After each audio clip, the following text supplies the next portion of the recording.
mbokk yi ni ma ko Paul Kagame président bu Rwanda waxee ñaan ma nit ma def bokk ci campagne bi maa ngi leen di invité yéen itam yéen wax Sénégal góor ak jigéen mag ak ndaw képp ku nekk ci biir réew mi yéen itam ngeen def tasaare lii di raxas ay loxo pour ñu xeex jàngoro ji nga xam ne mooy Covid-19. pour loolu nag ni ñu mën a raxasee loxo yi te mu nekk raxas bu yenn maanaam bu am solo mooy ginnaaw bu ñu ubbee robinet bi wala ñu sotti ñu ndox ci suñu loxo su fekkee keneen mooy yor bërëb muy sotte ndox lu mel ni satala wala butéel ñu tooyal loxo yi ginnaaw bu ñu ko tooyalee ñu jël saabu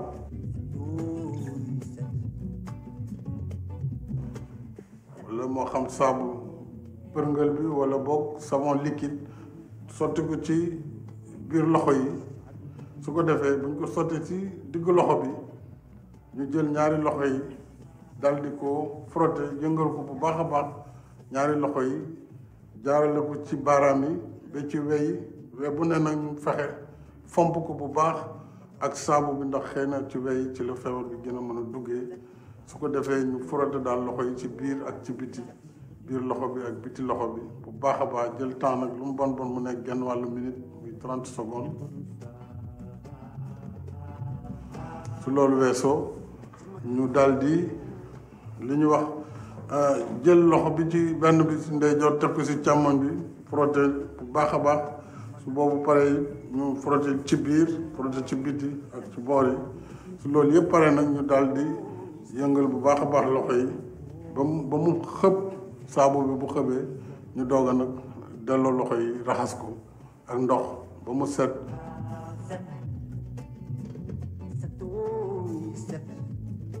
su ko defee ñu jël serviette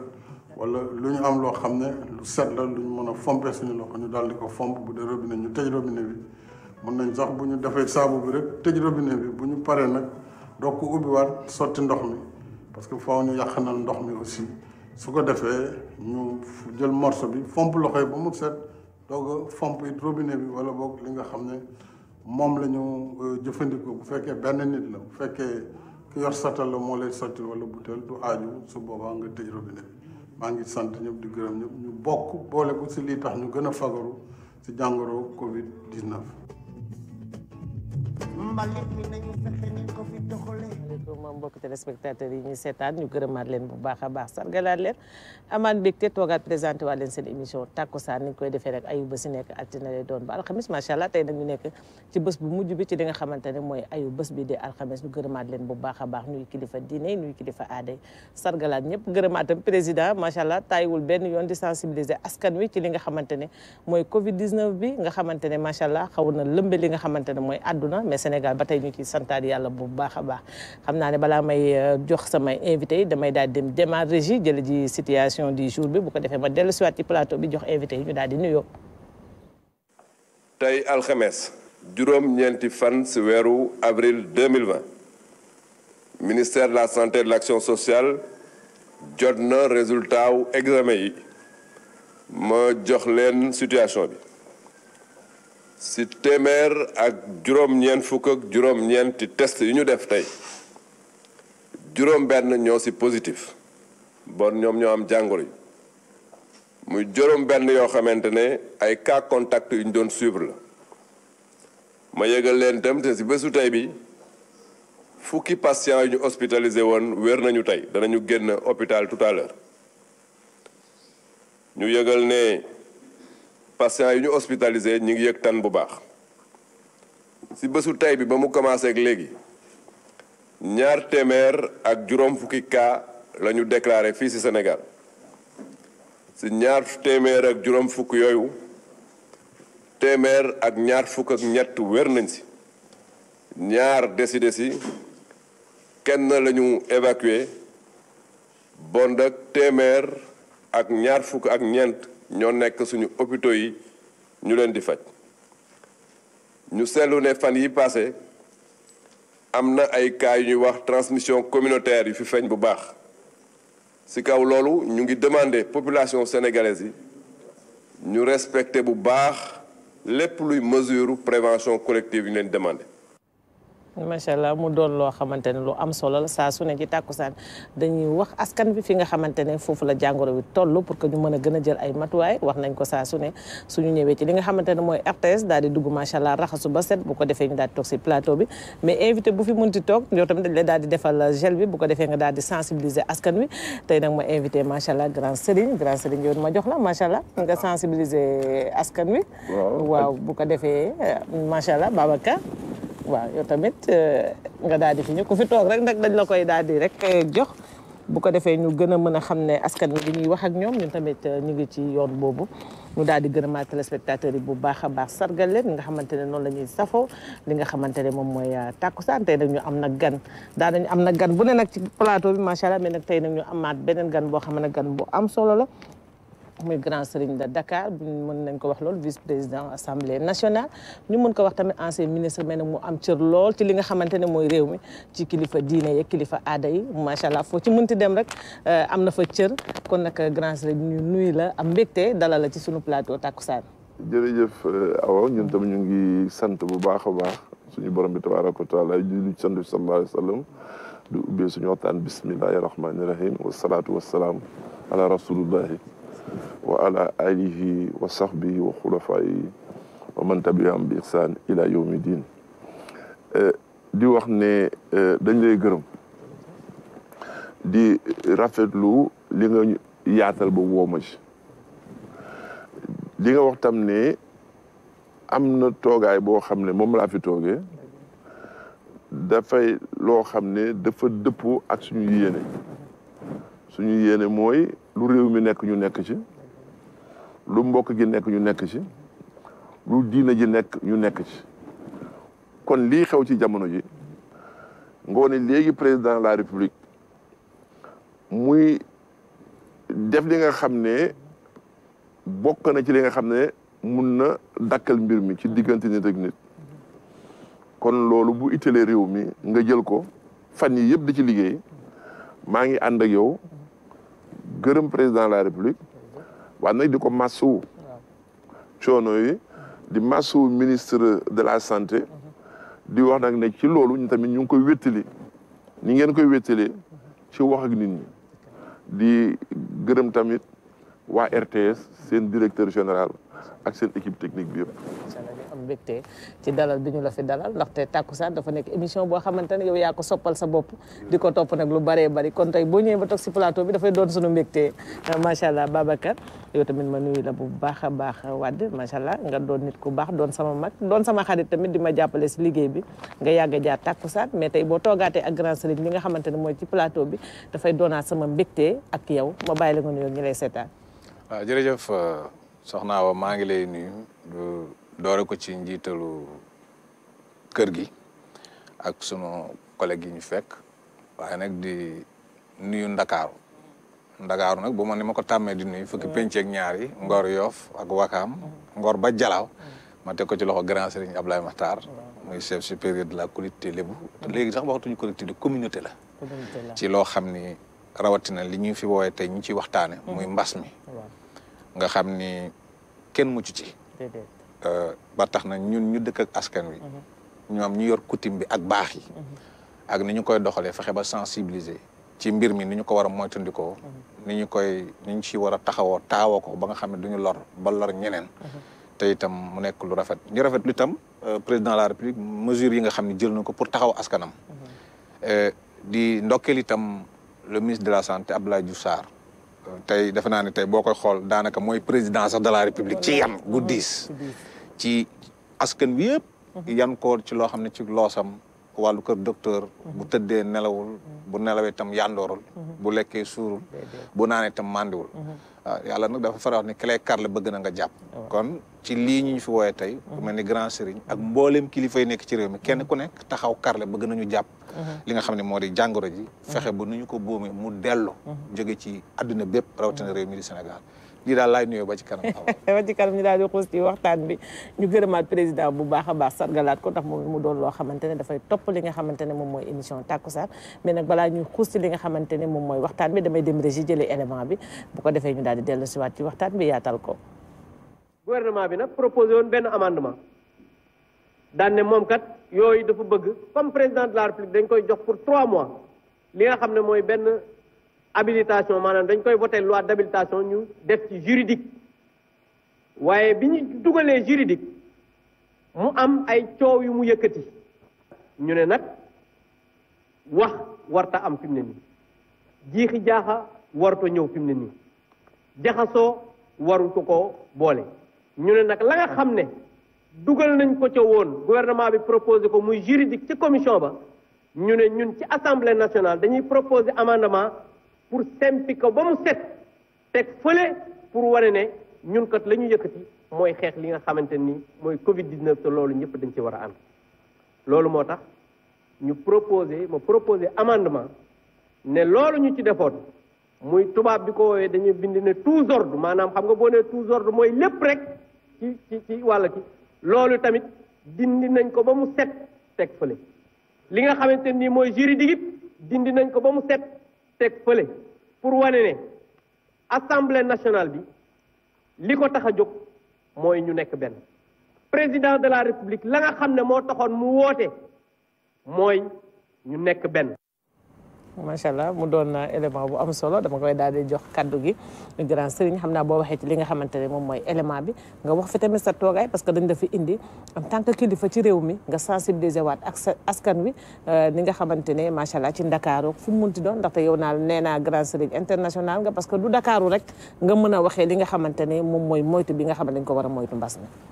dëgg la ay aw xam nga lii ngeen def baax na. ndax Sénégal yi foog ñu xam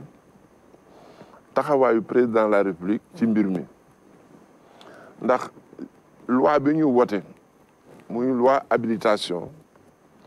du loi boo xam ne at mu jot ñu wote woo di nga dund fukki at juróom fukki at doo ko dégg ci réew gëj na Sénégal 1994 te ba mu fi am 1994 boobu Banque mondiale moo ñu tànc Assemblée nationale jël ay kàddoom jox ko Abdou Diouf pour mu modifier code général des impôts kon président de la République bu réew mi demee ba xat mu ne assemblée dama bëgg léegi li nga xam ne lenn ci seen baat la woon lenn ci seen baat ngeen jox ma ko loolu mooy loi habilitation wante ci biir loolu boo dégloo conseil des ministres bu démb ci ngay xam njariñu loi bi am na ordonnance bu président bi jël biig mu nekk 001 2020 lan la ci jublu mu ne bu fi assemblée nationale nekkoon loolu du ko mën bu bëggee modifier bu bëggee soppali code du travail foog ministre du travail bind projet de loi ñu jox ko bureau assemblée nationale bureau bi convoqué conférence de président ñu convoqué commission du travail ñu dem plénière door a wàññi ko def loi bi loolu mu gàtt mat na 3 semaines. démb jël na loi boo xam ne dafa ne amul benn entreprise bu nekk Sénégal du RTS du Sonacos du Eiffage boo xam ne sañate nga dàq kenn fekk génnuñ ci lii kooku loi rek ko moom naa sëñ na ko démb kon xam nga loi habilitation baax na bi ci des mu ne xam nga bu njëkk bu fekkee da nga dem ba sa liggéey taxaw su la neexee nga demee yóbbu nit ñi chômage technique amul lu leen liggéey soo leen yóbboo chômage technique doo fay kenn dara président ordonnance bi mu sañu démb nee na ku yóbbu nit chômage technique dañuy wàññi ñetti weer yi mu mujj a fayeeku ñu diviser ko par 3 li mu joxe nga fay ko moyenne bi xam loolu habilitation kon maa ngi sant yàlla bu baax a baax bi nga xam ne jox nga ma porox ndola boo xam ne Sénégal dañu xam lan mooy loi habilitation parce que ñu leeral ko askan wi dafay doon lu am solo dafay am solo bi ci des dund gi nga xam ne ñu ngi jël war ko tas ci réew mi ñan ñoo ko yóbbu transporteurs yi naka lañ ko yóbboo camion 40 20 tonnes 30 tonnes loolu su fekkoon ne président soppaliwul doxalin bi boo fi defee ay appel d'offre du sotti muy beneen kon loolu moo taxoon ñu ne président jox nañ la ci ñetti weer yi nga mën a dogal ci wàllu économie mën a dogal ci wàllu finance xam nga lu tax force Covid 2019 bi 1000 milliards yi nga xam ne président da ko prévoiroon te bu mu ko waxee ñu naan mënul nekk 400 et quelques milliards yi ci budget Sénégal la ko jëlee te 400 et quelques milliards yi pour mu jëlee ko ci bu fekkoon ne ñun defaluñ ko habilitation assemblée nationale moo war a réunion di seet ndax yéen seen ministère culture communication dañu fay jël xaalis ndax sport dañu fay jël xaalis ndax infrastructure moom balaa yàgg di nga gis ne jëlaat na benn ordonnance wax ne budget état yi jël naa ci 400 milliards def ko ci force fond bi wante ginnaaw loolu amul leneen loo xam ne maa ngi koy gis ci journaux yoo xam ne yoon may na ko yoon may ko mu jàpp kenn parce que egguñu ci jox ko suñu baat ci wàllu justice yoon liñ ko yokkal ne sécurité maa ngi xamal Sénégal ne assemblée nationale amul baat ci sécurité réew mi lu dul su guerre jotee président de la République mardi daal war def déclaration de guerre su boobaa assemblée nationale day déglu message bi loolu lu ko mooy président moom la am pouvoir boobu kon sa question bi am na solo amendement boobu nag dama ciy taxaw tuuti amendement bi li ko waral mooy gouvernement bi dafa jëkk andi benn loi boo xam ne mooy li ko président de la République santé loi boobu muy ñëw altine la ñu réunion assemblée nationale mu xat ñu ne kon foog ñu gaawantu ndax président de la République Sénégal dañu wax ne bu signé décret def état d'urgence warul passé fukki fan ak ñaar assemblée may ko mu yokk ko su ko moywee bu fukki fan yeeg ñaar jeexee état d'urgence dafay jeex kon ñun assemblée war nañ ci lu mu gën a gaawee wote loi boobu kon moo tax ñu réunion altine jàpp ne àllarba lu mu yéex ci la ñu war a wote loi bi bi ñu ñëwee nag assemblée toog man ma xool loi bi ma ne président Moustapha Niasse ñun suñu réunion bi tey waruñu egg ci dalil maanaam ci signification wu loi bi ñun dañu war a def commission de travail mais dama bëgg nga may ma mu xuus ci loi bi parce que loi bi complet wul bu ma joxee Babacar ba pare tout mooy egg waaw mais nga foofu ma ne ko loi bi complet wul parce que dañuy bind économie def budgétaire def sanitaire def sécuritaire ma ne Moustapha Niasse nañ ci dugg finance parce que finance ak économie bokkul te bu ñu voté loi bi defuñu ci finance président du mën a daal compte état yi du mën a daal budget état leeral boobu daf ci am solo Babacar parce que yenn saa yi tamit askan wi dañuy daal di toog am na ci ñu bëree bëri vote yi ñuy voté assemblée nationale parce que am na ci yu bëri yoo xamante ne grand sëriñ waxoon na ma ko ci mais sénégalais yu bëri dañuy am kumpa ci li nga xamante ne moom la ñuy voté ci li nga xamante ne moom mooy assemblée nationale kon bu toogee leeralal ko nii dafay gën a baax ci li nga xamante ne moom mooy askan bi te loolu yëpp kii bi moo ko indi nu mu tuddati mooy mbas mi nga xamante ne wax nga ko ci li nga xamante ne moom mooy ndakaaru nga xamante ne ci côté fukki penc yi ak ñaar yaa am ko gën a maîtriser xam naa du ma ci daal di xuus ci côté boobu naka ngeen defee ba organiser mën a sensibiliser li nga xamante ne moom mooy askan bi voilà jërëjëf Awa maa ngi dellu di rafetluwaat jotaay bi di rafetlu tam li grand sëriñ wax xam nga Sénégal vu la loi ak constitution bi arrêté nangam bu ñu koy dégg su sunu mbokk yi nga xam ni dañu dëkk ci biir réew mi waaw te kàllaama gi ñuy waxee ci ëttum pencum ndaw réew mi joteewuñu ci faram fàcc gi waaw opportunité bu mel nii bu amee grand sëriñ toog waaw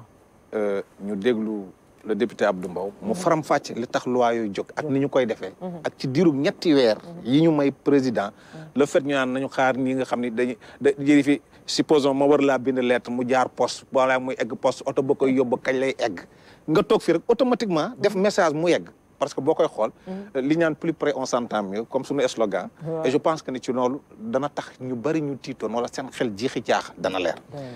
wax na ci Ndakaaru moom mooy Ndakaaru loolu leer na ndax moom mooy grand serigne de Dakar waaw état Sénégal ni mu amee gouvernement am conseil des ministres am fekk na collectivité lébu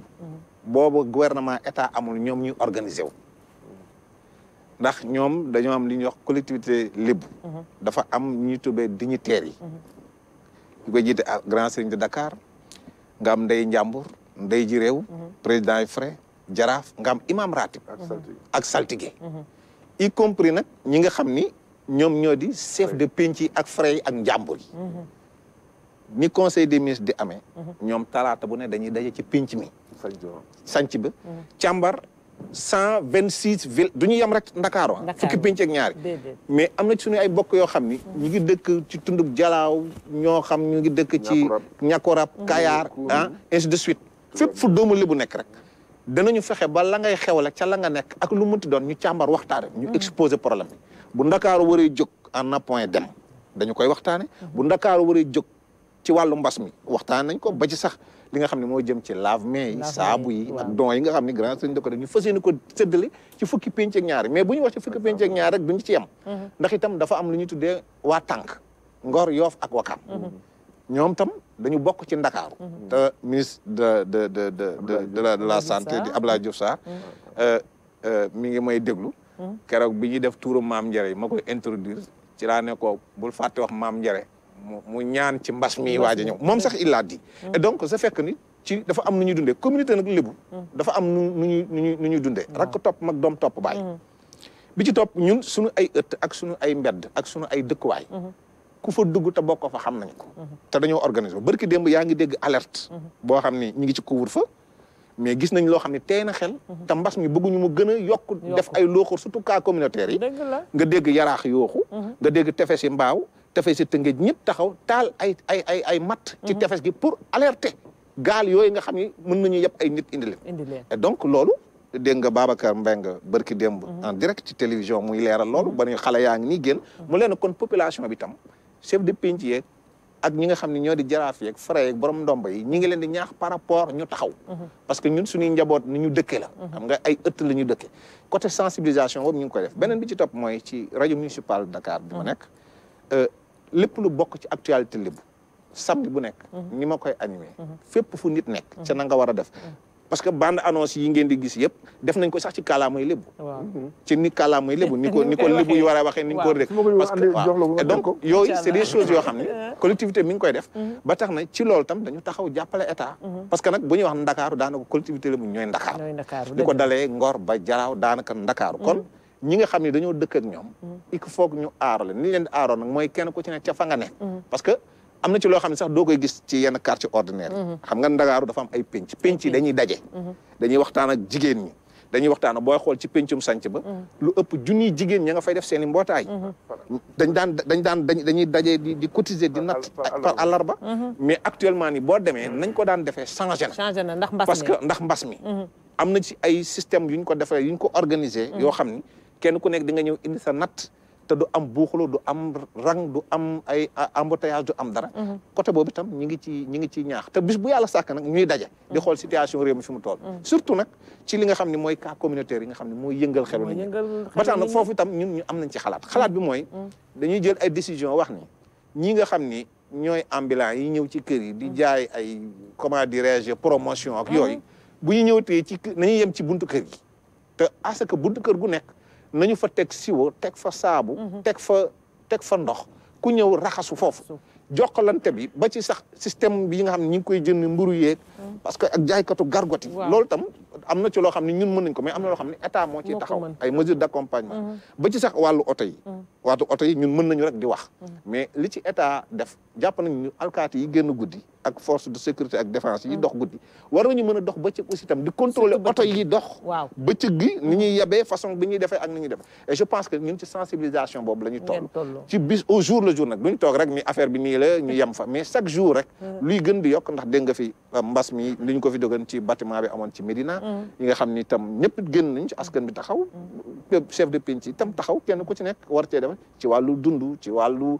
ay eau de javel ci wàllu yeneen ak yeneen yëpp ñu taxaw ci mais je pense que ci sens boobu itam collectivité la te moom ñu jiite ko ñu ngi ciy bay suñu waar pour le moment ji rek gàttandu li nga xam ni moom moo di mbas mi nga xam ni songu na Sénégalais yëpp vraiment tey te kenn ku ci nekk la nga ca mën ñu taay bañ koy wax parce que surtout fi ñu gën a mën a accentuer mooy dugg beeg génn bi maanaam surtout ñi nga xam ne ñi ngi jaay pour parce que prétexte bi ñuy def mooy su ma jaayalee du ma am lu ma yóbbu kër et donc loolu tam il faut ñu xool ni ñu koy arrangé te loolu tam autorité étatique yi ñooñu ci mën waaw parce que defe naa loolu ci lay dugg ak grand Serigne sax ci côté boobu noonu parce que defe naa ne li nga xamante ne mooy xaalis bi nga xamante ne président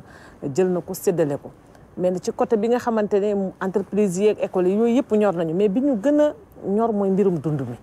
ndax xam nañ ne Sénégal ñi li seen loxo jot seen ginnaaw bariwul te ñu baree bari dañ koy wax comme Babacar lu mu wax su ma demul jaay du ma mën a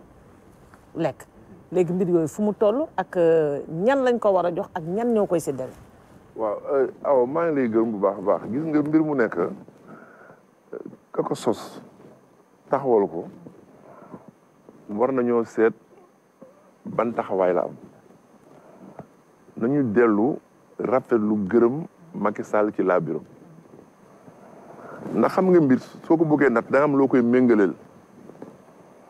da ngay seet dëkk yi fi amagum ci Afrique lii am fa ndax am na ku nasagum tëralagum lu mel ni dafa jëkk a def force Covid 19 ñu jógee fa mu def presse programme de résilience économique et sociale ci la génn li ngeen di wax muy 1000 milliards. 1000 milliards bi waaw. 1000 milliards. 1000 milliards bari na de grand sëriñ. xam nga moo tax su ma déggee ñu naan 15 milliards bu ñu ko yóbboo diaspora bu ñu ko séddoo ku nekk ñu naan 69 milliards boo ko séddalee 1 million. de ku nekk 69 000 demewul noonu. nu mu tëddee. dama wax ne. ñi may jëkk a waxal. mooy ñu ko mën te am ko nu ñu yërëmal ñu ko amul bàyyi leen ak ndimbal li. dëgg la. baloo ñoo wax ku jalgati ku dul jalgati. bu ñu bëggee jàppale réew mi jàppale président de la république. mooy ñi ko mën te xam ne bu li amul woon daf leen di war ñu jàppalante nañu bàyyi lii ak ñi ko yayoo. kooku mooy première condition bi. bi ci des mooy lii nga wax mooy waratuñoo xaar ay këyit ay opération na dund gi gën a dem ca fa mu war a dem. kooku moom président de la République war naa fexe ba fekk samedi wala dimanche. wala altine gën ngaa yéex nit ñi xam ne mbir maa ngi ñëw. xam nga lu tax ma lay wax loolu. ñàkk lu mu métti métti. ñàkk yaakaar moo ko gën a métti. moo gën a métti. te comme nag nit ñi seen yaakaar foog ñu am lu ñu teg seen bët foog ñu génn ko bi ci des. mooy tamit su fekkee ne da nga ne. damay ut lu may dunde daan dépenser 400 wala 500 francs par jour. ngal la bu ndimbali egg ci yow na nga gore toog lu toll noonu ci ay fan sa kër mën koo dunde bañ a génn ci génn dëkk bi yooyu itam nañ koy waxante. waaw. parce que boo seetee. ne lii nga xam ne dañu ko nar a génnee. ci dund su fekkoon ne jamonoy jàmm la. da ngay seet ñaata weer la ko Sénégal yi dunde 69 milliards. ci bu fekkoon ne dañu bàyyi ku nekk di ko dunde ngay débrouiller di nga ci dund juróom benn weer. parce que foog ñu bàyyi seen xel ne nit ñi ëpp ci ñun. croissant beurre omelette olive du ay dund. entre bien-être mieux-être ak être bokkul. ku jàppe sa bopp nag ne sa dépense bala moo mat yooyu yëpp dugg da ngay tooñ nit ñi. kon lii président def ëpp naa xeeb bi ci des. mooy ñun xamaguñu fu muy jëm ak lii. ñun kay ñu ngi ñaan xamaguñ fu muy yem. xamuñ fu muy yem. kon ñu ngi ñaan yàlla suñu borom bi tabaaraka taala ci mag Yonent bi sallallahu alayhi wasallam teel ñu ko teggil. wande li tubaab yi di wax qui veut aller loin ménage sa monture. da ngay xam ne ñu dem ndànk-ndànk. kon li nga xam ne yéen seen bopp yéen a ko def ci sensibilisation. bu dul ces émissions di yeneen télévision yëpp dama ne lu état bi dimbali. lu ñu jël mesure couvre-feu. jël mesure pour protéger entreprise yi. te nit ñi fagaruñu ba ñu dàkkal mbir mi. du fi gaaw a jógee. mbir mi su fekkee ne fukk koy jëlee. juróom-ñett yi ci loxo nit ñi la nekk. parce que dëgg la raxas sa loxo benn la. leneen benn la bi ñu tëj école yi ak université. waaw du ko présenté lu ko waraloon du bañ ñu dajaloo. pour bañ ñu dajaloo bëgguñu toog benn place. loolu la bañ. lu mu jur xale yaa ngi dajaloo ci mbedd yi di football. ñu ngi dajaloo ci mbedd yi di grand place. waaw loolu moog toog université am. loolu dëgg la parce que gis nañ ko ci li nga xamante ne moom mooy mbedd yi xale yi tëye wuñ leen ci biir kër yi. kon nag wax dëgg yàlla tamit nañu dimbali suñu bopp. dimbali président pour réew mi mën a teel a génn jël ku nekk delloog sa sago. beneen bi ci des gis nga wax nga fi lu am solo man damay ñaan ñi nga xam ne ginnaaw yàlla ak yonent ba ñoom la ñu dénk turux yi tarixa yi pour wax olof. ñoom dëggale seeni ci rek seen taxawaay du ñu mën di nekk ci télévision yi wax. wante daal maa ngi leen di ñaan ci lu ñu dëgg mal muy weeru koor gi ku nekk yaa ngi wax nu muy demee wante man daal jàpp naa ne ñun waruñoo roy ñeneen wante Égypte wax nañu ne ñoom koor gi bu ñu noddee ku nekk na nga toog sa kër xëdd bu dog jotee nañu nodd ku nekk dogee sa kër wante ñu daan tafsiri alquran karim ci jàkk yi bàyyi nañ ko ñu ne ñoom naafila yi bàyyi nañ ko ku nekk na nga ko def sa kër loolu nag li may wax dama bëgg ngeen bàyyi ci xel du ñetti ilimaan yu nekk ci Ndakaaru fii ñi nekk ay ruqu jinne ñi nekk Grand Dakar ñoo mën a jël télévision bi ne kenn du naafila ñu yor tariix yi ñoo ko mën a wax nit ñi déggal leen gis nga bi ñu fi waxee affaire yu ne dañu tëj jàkkee lu tax mu sooxaate woon ñii may tudd nii duñu wéy ci ndigalu ñooñu duñu wéy ci xelu ñooñu loolu su ko sa xel jàppe mu rafet da nga war a dem ba ci ñoom ne leen ñu dañ leen jàpp lu leen ci xam kon man maa ngi leen di ñaan ndax seen mbokk laa ci deret di seen mbokk ci taxawaay ci réew mi nañu jël ñu leen seen i porte parole ñu dimbali président dimbali réew mi parce que fi ñu jëm dimbali suñu bopp ndax bu ñu taxawulee wax mun na jur leneen kon nag loolu maa ngi koy rafetlu di wax tamit ne Babacar Mbaye wax na ko ñun li ñu am mooy ci fi ñu dëkk ak fi ñu dëkkee déggoo bay wax soo ma ko mayee histoire bi am barke démb ca yaraax diggante xale Guet Ndar yi ak waa yaraax yi maa ne xanaa yéen Thierno Gueye ma fa toog waxu leen ne 1994 la ñu jumelé collectivité Lébu ak Guet Ndar xale Yoff yi histoire ba lan la am na xale Yoff yu demoon gétti ji ba ñuy ñibbi si yàgg géej di wàcc si ñoo ñu bokkal ndey ak bàyyi na doo leen fa dugg man di histoire ma ne nag Saliou Samb ci Ngor Youssou Ndoye ca Wakaam Séni Gueye Jaraaf ca Yoff Modou Mbeng Bayda ca Yoff Olo Diop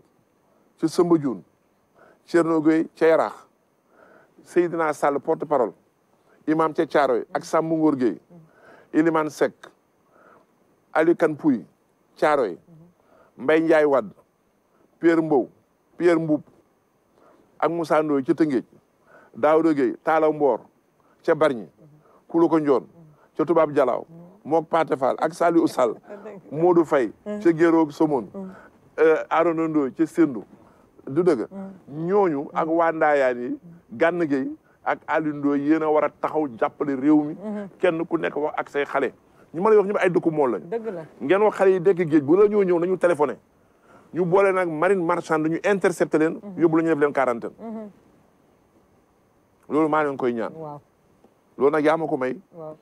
te bi moo koy may ci campagne de sensibilisation la bokk te i tamit ñu bàyyi na incha allah dañuy génn ci lii te buñ ci génnee da ngeen di gétiwaat àndaat kon waa Guet Ndar dañu am place fu ñu dëkk ca Kayar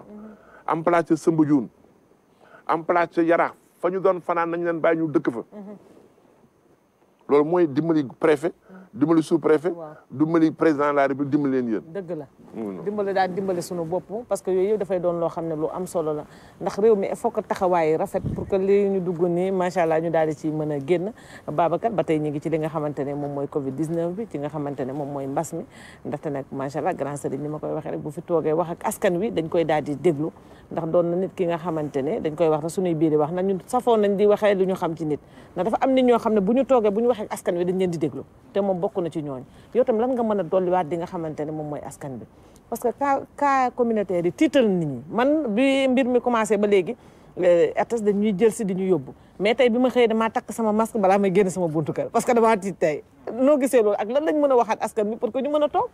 voilà jërëjëf Awa damay ñëw tuuti rek ci li grand sëriñ wax léegi wax waaw après nga dolli ci loolu parce que moom jiite na Ndakaaru tund yi muy lim yëpp ñu nekk 500 personnes dem Guet Ndar booba mbas yeeg yi yëpp amul booba ñu ngi nekk ci ay jafe-jafe mooy problème mu bël ba ñu seet leen masaw leen rabbante li mu wax léegi mooy li ñuy ñaan sunu mbokk mool yi parce que bëgg nañu lu ñuy yëkk di ko wax nañ leen ci cekket parce que ku leen duut baaraam da nga ñuy laal dañuy sentir suñu bopp ñun responsable te boobaa dañ naan lébu yi kon ñi ngi leen di ñaan ñoo xam ñiy bëtte gànnaar di wut ay pexe di jaar ci géej gi moo xam fu mu ci doon bu ñu leen jël bu ñu leen indi. ok wax bi mooy jarul sax boole marine marchande mooy bu ñu dugg bu ñu leen jëli bu ñu leen indi pour noppal seen i bokk noppal njaboot gi te itam noppal seen kaaraange bopp surtout parce que période bii ku tiitul ñun tiit nañu. ndaxte tamit dogguma la ci côté boobu noonu ngay wax noonu ñu bari yenn saa yi si la ñuy jaar pour ñëw ci ndox mi. voilà gaal yi. waaw mais Bam mooy li ma doon wax c'est que loolu tamit ni ñu tëjee aéroport yi tëjee frontières yi gaal dugg oto yi marine nationale ak direction de la pêche ñoom tam war nañu di daw ci tefes gi di jéem a dogale ni ñi daal loolu laa jëloon bëgg a wax ministre Alioune Ndoye bu mu fi toogee wax na ci li nga xamante ne moom mooy côté boobu waxoon na ci waaw ñoom ñooñu mën a dimbali ci côté boobu beneen bi ci topp mooy il faut que ñu waxtaan ak ñi nga xam ne ñooy borom oto yi borom oto yi ñi nga xam ni mooy xaw ma allo Dakar xaw ma allo Paris xaw ma allo France c'est-à-dire c'est des gens yoo xam ni même ak këyit guñu parce que nit ñi dañu bari pexe. dañu bari pexe weesu nañ ko. nit ñi dañoo bari pexe te saay waxul dëgg yàq na xel ak xalaat. kon il faut que ñu moytu genre nit ñi nga xam ni dañu ko def pour seen intérêt personnel. parce que nag affaire bi. esprit ak li nit ñi di wax léegi slogan bi Sénégalais wax dañ ciy dóor. ñu bari dañ ko wutee buntu dóor. ça veut dire quoi gëmuñu sax feebar bi. waaw ça veut dire quoi mooy yow. li gars yi wax gëmoo ko fexeel bay def yow. Dakar Saint-Louis 20 000 francs 25 000 francs am na sax 50 000 francs ba pare ñu am seen ay raccourcis di jaar ci ay raccourcis loolu ñu ngi demander suñu force de défense de sécurité que pour ndoll yi ñuy jaar parce que nag gars yu miin tali bi ñu miin àll bi ñoo ci jaar te des fois nga gis ay homme de tenue yoo xam ne ni gars yi borom oto yi miine àll bi miinuñu ko àll bi loolu nañu ci bàyyi xel nañu ci bàyyi xel trop nañu ci bàyyi xel trop beneen bi ci topp mooy que ci wàllu marché yi inquiétude da ci am man sama problème mooy nag couvre-feu bi 20 heures ñëpp tëdd. man dama jàpp ne danger bi dëgg bëccëg lay dox. waaw parce que bu ñu xëyee ñëppay génn. mais foofu awa. waaw foog ñu dellu ci président de la République parce que. xam nga yor réew moog sàmm ay mbottoyam xam nga mbottoy pay soox pour nga xam ne ci buy soox foog nga mën a xam ay mbott. waaw xam nga li ngeen di wax fu ne président natt na ko fa xam nga yaa ngi wax léegi ne. dund gi am na ñoo xam ne dañu naan bu ñu xëy liggéey si xamu luy génn ci réunion ngoon bi mais li gouverneur Tambacounda def démb loolu le gouverneur yi war a def te kenn war leen ko sax parce que kenn ku nekk fa nga nekk parce que état d'urgence xam nga matuwaay boo xam ne jox waaw xam nga awa état d'urgence loolu la amati loo xam ne dañ ko waral xamal nit ñi day dooleel gouverneur dooleel préfet dooleel sous-préfet dooleel police ak armée xam nga leen li may nit ñi chance ci lii mooy couvre-feu bi juddowul ci ay juddowul ci xeex mais su fekkoon ci ay xeex la juddoo comme couvre-feu 1989 bi police am na droit tirer sans sommation amuñ droit dugg sa kër guddeeg bëccëg amul heure de perquisition mais li nga xam ne waa ji def na ko gouverneur Tamba te nga wax ko gouverneur Dakar wala préfet Dakar moo war a jël arrêté am nañu bàyyi président de la République tranquillement wax ne marché Sandaga altine ak talaata yu ubbi su bee bu 3 heures mu tëj loola waa ji def Tambacounda bu tëjee talaata mu ngi baat alxames vendredi samedi mu arrêté 3 heures ñu raxas marché bi mais marché yi kenn mënu ko tëj complètement parce que boo seetee nañuy jàngat ci dëkk yi am loolu xam nga fi mu nekk Italie yaa ngi ñu ngay toj marché yi ñu nga toj magasin yi kon foog ñu bàyyi poron doll boo xam ne nag li tax muy baax mooy nit ñi ñooñu dimbal nit ñi ni nga ko waxee ak awa parce que suñ ko defulee nag dañuy obligé par force jaay leen doole te loolu baaxul nañu dimbali bi ci des forces armées man gis naa ci journaux yi ñu ne gendarmerie mu ngi déployer hélicoptère mi pour seet ñi nga xam ne ñu ngi jaar ci ñoll yi mooy sànc yooyu ngay wax mooy ñoll yooyu mais tamit dafa am lu des foog ñooñu naan ñooy xam ñooy défendre ñi néew doole xam nag lañ ko wax ci tubaab nañu ñoom bu fekkee dañu am ñuy défendre nañ leen wax dëgg ñu toog mais ko jàpp ñu naan droit de l'homme war ñoo jàpp mais quand même ñooñuy def loolu ñoom ñoo wax ne yéen ñu nga xam ne ñoo yor droit de l'homme ñu ngi défendre Sénégalais yi jàpp njàmm ji itam toog leen seen kër dëgg la kon man fi nga xamee ne moom laay waxee mooy li nga xam ne mooy illu émission bi mooy waa réew mi xam ne xarab tax koo jóg du tax ki toog fi yow loolu andiwu la fi man loolu andiwu ma bu fekkoon ne kenn ku nekk wóor na leen liñ la def li ñu santaane boo ko defee mucc ñi ngi des def lu leen neex kon nga toog seetaan leen. ñun kon sax duñu génn ba mbas mi daal di wér kon ñun suñu émission yëpp macha allah dañuy toog kër ga. dëgg la mais foog ñuy sensibiliser askan bi foog ñu wax ni wax ak askan bi mais tamit nañu dégg tuuti daal. mais loolu gis nga olof yi. amul loo xam ne lii yaaruñ ko dañu wax ne bopp bu nar a barkeel nopp yi sax a ciy dégg. dëgg la. li nga wax ci waa Tilène yi mais bi mu commencé jaxasoo fii ci Tilène mais ñun ci suuf ñoo woo borom penc yi man bi ma yëgee ne xale yaa ngi yëngatu laa wax ne yéen tamit diw ak diw ak diw wax ne nag xale ñu toog li du ay caaxaan xale yi nangul ñu ko du dëgg ci noonu tamit laay waxaat li ma waxoon dafa am ñoo xam ne fii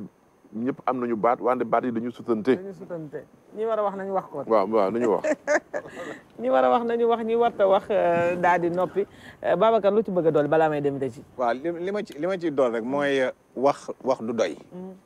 comme yi ñaan xel itam du doy. te lii lu sérieux la. bu ñu gisee ci télé bi à l'étranger ni muy boomee nit ñi ñu leen di suul noonu. gis ñu ndey gis ñu baay gis ñu kenn. kenn xamul ku nekk nuñ la def ñii ñu leen di taal ñun war nañoo tiit te bu ñu Europe ëppee ay moyens foofu te mënuñu cee mucc mais ñun bu dul woon sax ñaanoo mag ñi ak réew mi ni ñu mel kon kenn waxatu et donc il faut ñu redoubler d'effort am na ci ñoo xam ne dès le départ sax gëmuñu woon affaire bi mais gëmuñu woon sax affaire bi mais léegi am na ci ñoo xam ne ñi ngi xal di tiit mais leneen li ma gën a rafetlu mooy aussi itam sénégalais yi bu ñu leen xarabee duut leen baaraam ci li ñu tëë def faaw ñu jaajëfal leen ci ni nga xam ne aussi itam nangul nañu léegi force de l'ordre 20 heures vraiment mbedd mi dàqante beeg yooyu gëj naa ko gis. waaw parce que xam nga nag force de l'ordre yi moom ñaara ci ne. dem tëddi baa ñu rëq sa ndigg. te xam nga ay livre dafa saf. force ni dañ tëddi loolu moom Babacar jaruñu ci sax nag. man moom bu doon man rek la couvre-feu du am. ndax man sama duggee sama kër 18 heures. te am na lu grand sëriñ wax léegi lu am solo. gis nga budul sax affaire confinement beeg. affaire problème corona bi. Afrique de l'Ouest ba mu daj Sénégal rek la marché dul ubbi heure du tëj heure. dañoo war a ubbi te loolu nag fii la ñu war a jaare ci mbas mi. régler waale problème yu bari. parce que au temps de Mamadou Dia. marché Kermel bi midi. policier bi ñëw sifflé mu raxas gars yi dégage lu temps Mamadou Dia de lu jiitu Mamadou Dia dama la jox benn exemple. ñi marché ak man dëkk plateau gis nga marché Sandaga tous les jours 2 heures mu tëj ñu raxas ko ñun bu ñu wàccee ko fa la ñuy footballé muy benn. gis nga fi buuju maan yi nekk ci à côté Lamine Gueye bi maa ngi lay xamal leen na foofu moo doon danse mu Dakar pour wax ni marché bi setoon gis nga ci kaawu marché boobu mariage fa lañ ko daan defee comme yooyu fa lañ gis nga comme Pâques nii comme yooyu fa lañ ko daan defee ndax set dañ ko daan tëj 2 heures ñu ñëw jàng si loolu nañ ci dellu am na solo macha allah defe naa nag état moom nekk na loo xamante ne yow yaa ma ko gën a xam grand sëriñ lépp lu muy defa ci njàngat la koy defee ci ak ay ponk benn mais defe naa mbas mi defe naa président dina am ponk yu bari yoo xamante ne dina ko ci retenir ba nga xamante ne même mu demee ba feebar bi génn fi am na ci ay points yoo xam ne dafa def couvre-feu moom xam naa am na ci ñoo xam ne arrangé wu la mais ne président da ko war a yokkaat même bu dee mbas mi sax dem na yoonam ma dem rek jëli élément del siwaat ci plateau bi.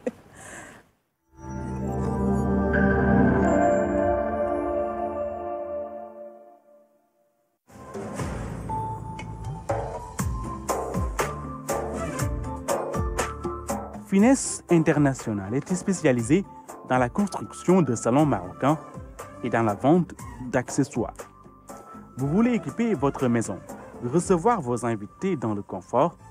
une seule adresse, Finesse International. Bienvenue à Finesse International. Nous sommes fabricants de salons marocains depuis 17 ans au Sénégal. Nous fabriquons des salons sur mesure. Vous choisissez la couleur, le modèle selon nos catalogues de bonne variété. Nous avons livré des milliers de salons au Sénégal, ce qui fait que notre exposition est partout au Sénégal. Nous sommes aussi à Sacré-Cœur 3. Nous sommes sur la route de l'aéroport. Nous sommes aussi à Mauritanie et au Maroc.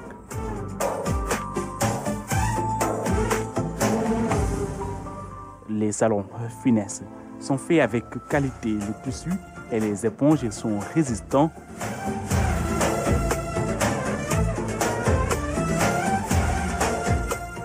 Nous fabriquons des produits de qualité avec de la mousse haut de gamme, tissu marocain premier choix, choix de couleurs, des salons sur mesure et de qualité 10 ans de la mousse avec qualité 10 ans Douati, de la très bonne qualité.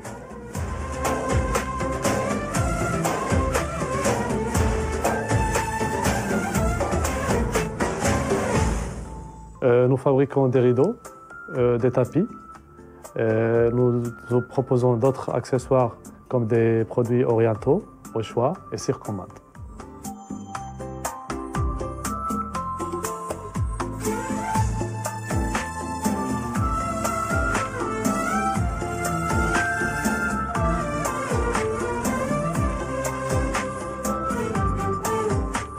Nous avons des prix accessibles à tout le monde. Nous avons des salons moyenne gamme, haut de gamme.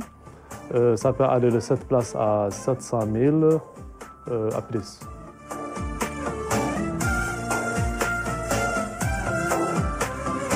Avec les salons Finesse, faites votre choix. Il y en a pour tout le monde.